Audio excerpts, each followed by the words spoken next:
Thank you very much for giving me the floor, and I just want to make one statement to start with. I've been attending SIBMAS conferences for the last 30 years, and this is the first time that dance has had such a focus. As the one person who's gone around at so many saying, please can we have more dance, thank you very much.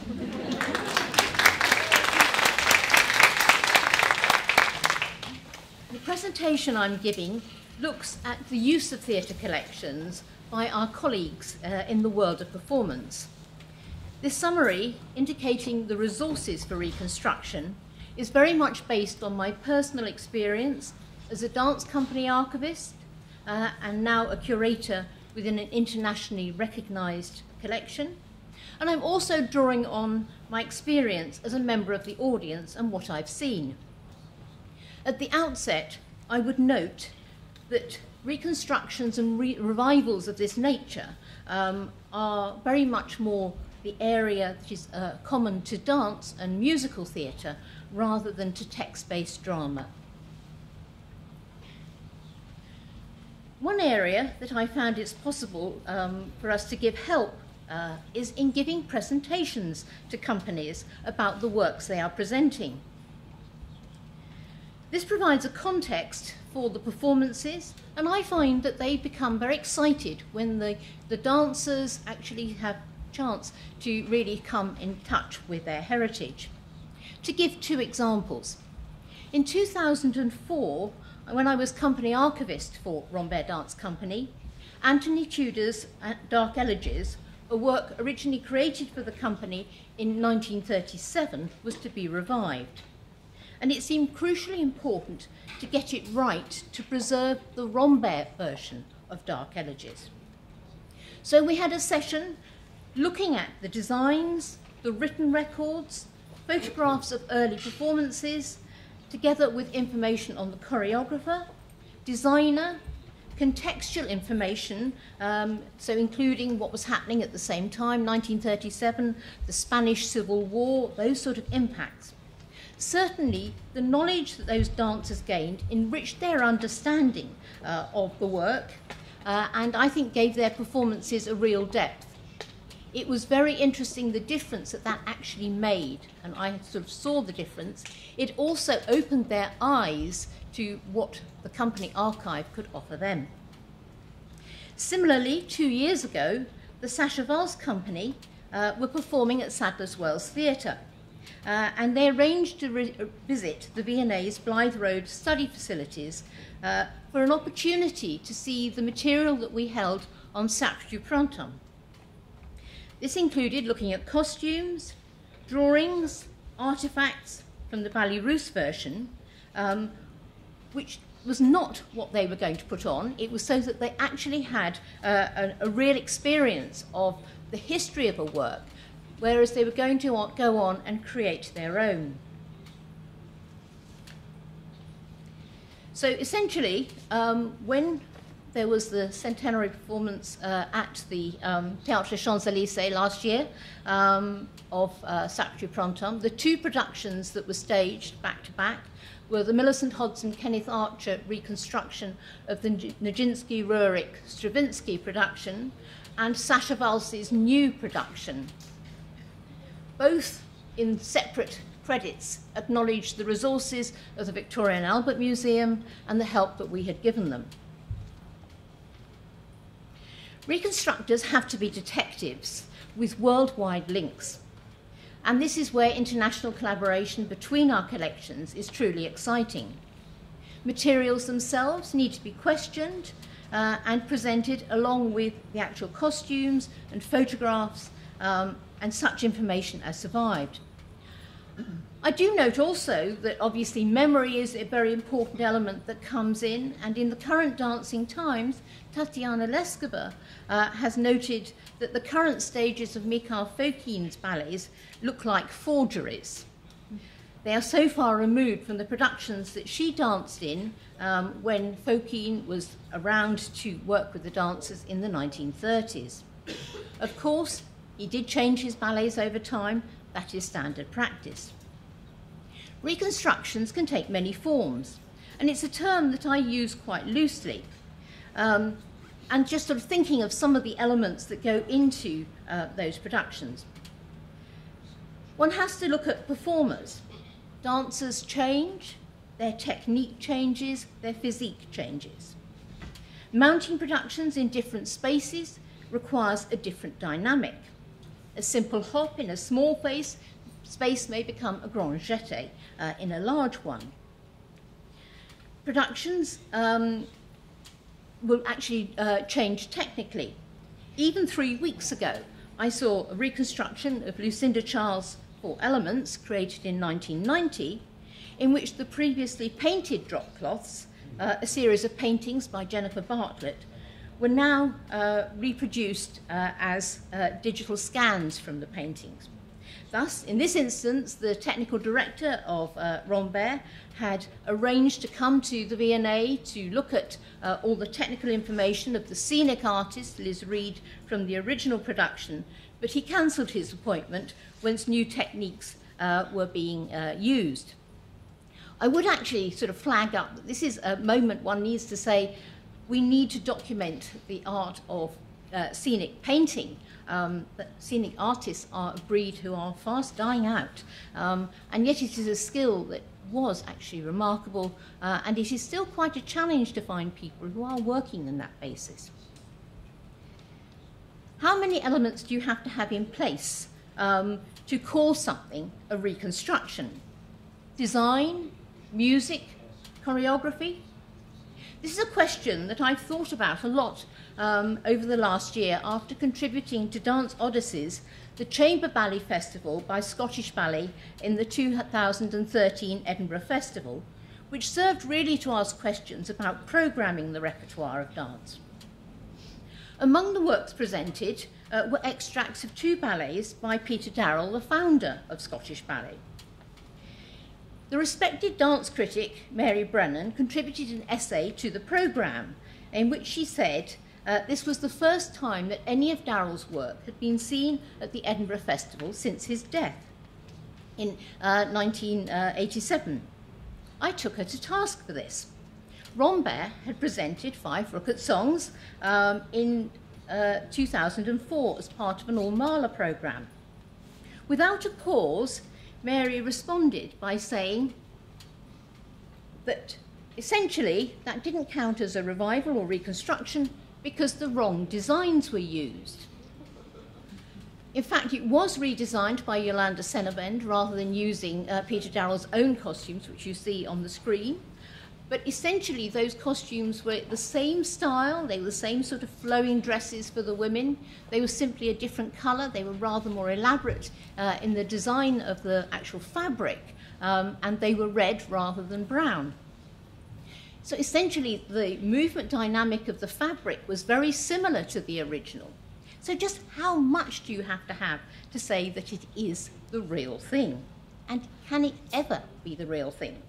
In that instance, the work was revived from Benesch movement notation by a skilled notator, and of course, the original musical score was used.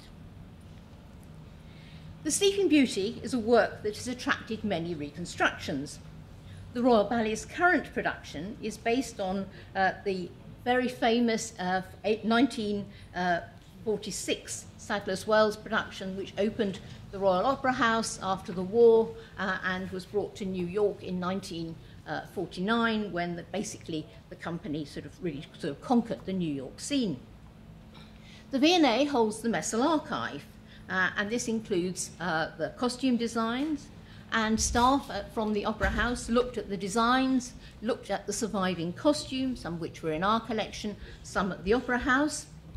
The whole was overseen by Peter Farmer, a respected designer in his own right, but with the exception of Catalabant, the costumes appeared very much more Peter Farmer than Oliver Messel. In fact, in that instance, one of the sponsors of the production insisted that they redid the costumes because they weren't satisfactory. And so for the second run, costumes were much closer to the original, although I would say that the cut of the tutu was a modern tutu, not a 1940s tutu, but the decoration was there. Similarly, American Ballet Theatre have announced that next year, 2015, they'll be mounting a production that is visually based on Leon Bach's designs for the 1921 Sleeping Princess. Again, an eminent designer, Richard Hudson, is overseeing the production. And he and his assistant have been into our collections to look at the actual costumes and to look at other reference material. These costumes are magnificent but very bulky, and certainly the weight of the original costumes would be something that dancers would absolutely refuse to put on these days. There are certainly very practical problems there. It's interesting that Hudson has previously worked on a reconstruction of Natalia Goncharova's ballet Coq d'Or. That was for the Royal Danish Ballet. Again, resources at the V&A were referred to. The production actually ended up as a conglomeration of the designs from the 1914 and the 1937 productions, together with her drawings on the theme and rejected designs. It was very much pick and mix, which bits do I like, which will I put in. As a curator, I'm actually fascinated by the different processes taken by the reconstruction of visual elements. Hudson takes photographs as an aide-memoire and a few measurements. Just how long were the fairies' trains in the prologue? Hodson and Archer, who also approach some of these same works, will investigate the hidden areas of the costumes to establish the true colours and to record every detail of the pattern. I've described their work by paralleling it with that of Sir Arthur Evans at the Minoan Palace of Knossos, where from very small fragments walls and columns were rebuilt and decorated by imagining how those tiny fragments might have looked in place of the whole. I would note, however, even with their precision over time, it can be that productions still wander, and so when the costumes were on the stage at the Théâtre Champs-Élysées last year, I noticed that in the wigs, you can see the plaits. It should be a very thin strand of silver that goes through, as you can see from the original wig, or just about. They've now ended up like a tribe of Cruella de Vils. Far too much has crept in, but you can see where it's come from, and very often with reconstruction there is this sense of overemphasis that comes in.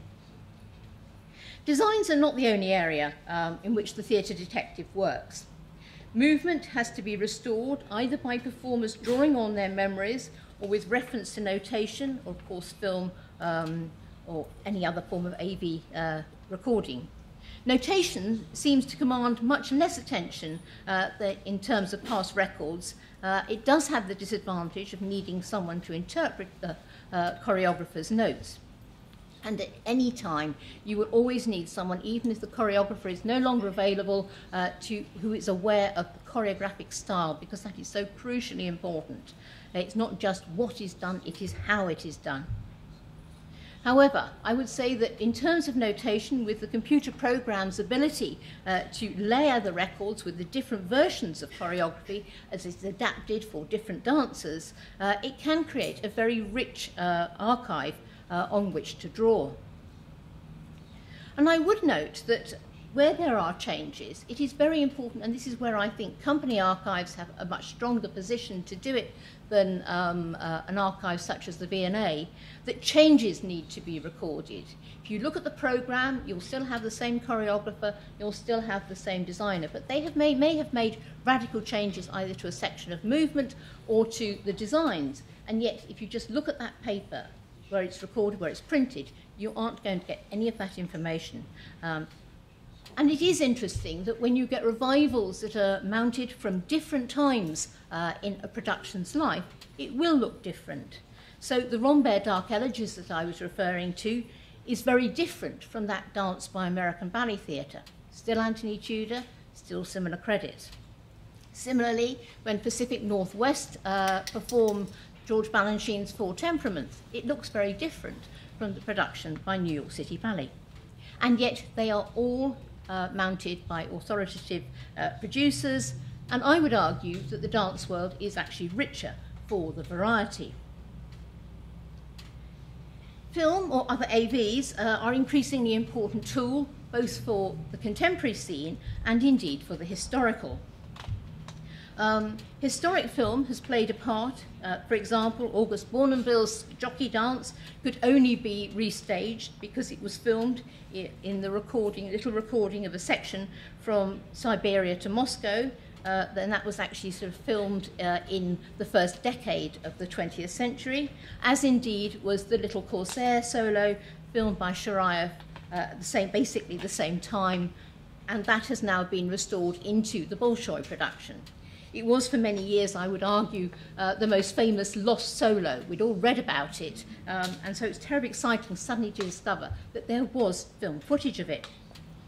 And there are works that are being remounted and recreated from old films. So, for example, Frederick Ashton's Foyer de Danse, using amateur film made by some supporters in 1932, is being put together. And last month in New York, we had the opportunity of seeing the reconstruction of Anthony Trudeau's Trio con Brio, that no doubt Owen Norton will tell us more about, but that was thanks to film footage from Jacob's Pillow. In both instances, the films are silent recordings, and so the process of fitting the music to the choreography, the steps to the music, is really quite a challenge. Added to which, frequently, silent film is projected at the wrong tempo, wrong speed, which certainly doesn't help when you're trying to sort of put it together. I think that we need to actually work together with our colleagues who are actually putting the music back to so-called silent film, which of course should never be silent. And I think, we could really benefit. There are some wonderful people out there who are really skilled, and actually some people working with dance films. There's one person in Britain who I admire enormously for his ability to bring almost sort of lost dance silent footage back to life by fitting the music to it very precisely. And he is working with Dance Company Archives now. And I would also note that a single camera, one position recording is often a lot easier to work for reconstruction than, say, going to a television recording, and many ballets were adapted for the television screen, so you can't take it as the stage work. But this brings me to the subject of music, and even when a dance work is using well-established music, access to the original score in terms of the score used by the conductor or the piano répétiteur, is really a great advantage. In 2007, Australian Ballet restaged the 1933 symphonic work Les Présages, choreographed by Leonid Massine.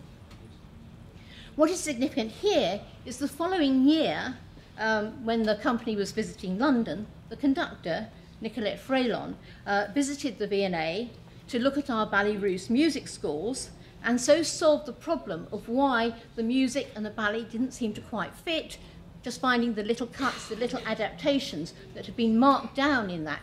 There is no other way, except if you had a recording of the work, that you would be able to find that. So historically, you've got to go back to those sort of materials.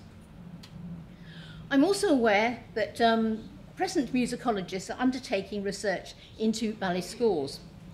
Once again, this is very much an international project, and with many of our collections actually contributing to that. In respect of 19th century ballets, there are groups in Russia who are locating the sources of many editions of what we now call the classics. It was, of course, common in the 19th century for ballerinas to take their favourite solo and just bung it in. The music gets stuck in the score, it gets taken as part of it. So going back and stripping down to the original is a task that is really sort of being undertaken as a very serious project. In Britain, Lars Payne, the orchestral librarian and cellist of English National Ballet, has been producing authoritative original texts. He scours the music libraries internationally for the original manuscripts. He then sort of copies that using the Sibelius computer program and produces clean scores of what the composer wrote, not the later editions. and his projects are actually used internationally. Probably you've all heard some of the music he's arranged now if you go to dance to ballet. Giselle was one of the first that he did. That's used very widely. He'll also give you the various editions, so you can actually pick and match what part of the score you want. His most recent produced score has been for English National Ballet's Le Corsaire.